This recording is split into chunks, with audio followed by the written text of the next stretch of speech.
చూస్తున్నారు ప్రజలు టీఆర్ఎస్ కార్యకర్తలను చూస్తారు, టీఆర్ఎస్ అభ్యర్థిని చూశారు, దాని తర్వాత కాంగ్రెస్ అభ్యర్థి ఒకటే వాళ్ళు ఆశతో చూస్తున్నారంటే ఎవరైతే సేవ చేస్తారో వాళ్ళకే ఓటేస్తామని చెప్తున్నారు. ఆల్రెడీ టీఆర్ఎస్ అభ్యర్థికి గెలిపించి 2 సార్లు చేశారు. ఎక్కడ ఉన్న సమస్యలు అక్కడే ఉన్నాయి. డ్రైనేజ్ సమస్య మొత్తం ఇప్పటికీ పొంగిపోతుంది. నిన్న పడిన వర్షానికి ప్రజలు చాలా ఇబ్బంది పడ్డారు. ఈరోజు బీజేపీ అభ్యర్థి మరి కిషన్ రెడ్డి గారు వస్తే స్వాగతం చెప్పారు, వాళ్ళ సమస్యలు చెప్పారు. సో ఈసారి భారతీయ జనతా పార్టీ అభ్యర్థి లంకల దీపక్ రెడ్డికి కమలం గుర్తుకు ఓటేసి గెలిపిస్తానని మాకు బ్రహ్మరథం పడ్డారు.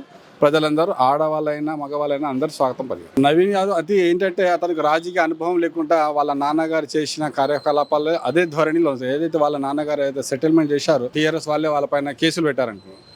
సో ఆయన యొక్క ధోరణి అదే ఉంటుంది. సో మీరు ఒకవేళ ఆయన గెలిపిస్తే ఎలా ఉంటుందో మీరే అర్థం చేసుకోవాలి.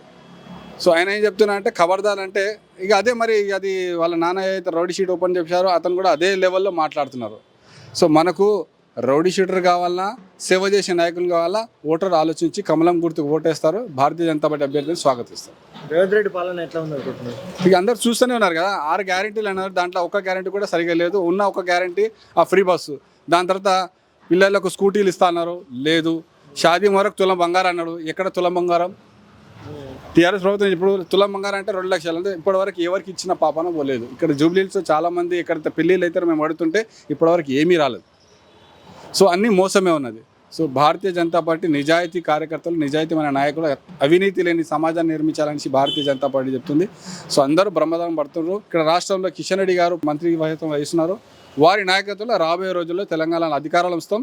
ఈ జూబ్లీహిల్స్ బై ఎలక్షన్స్తోనే నాంది పలుతాం. రాబోయే కార్పొరేట్ ఎలక్షన్ కూడా మేము గెలవబోతున్నాం.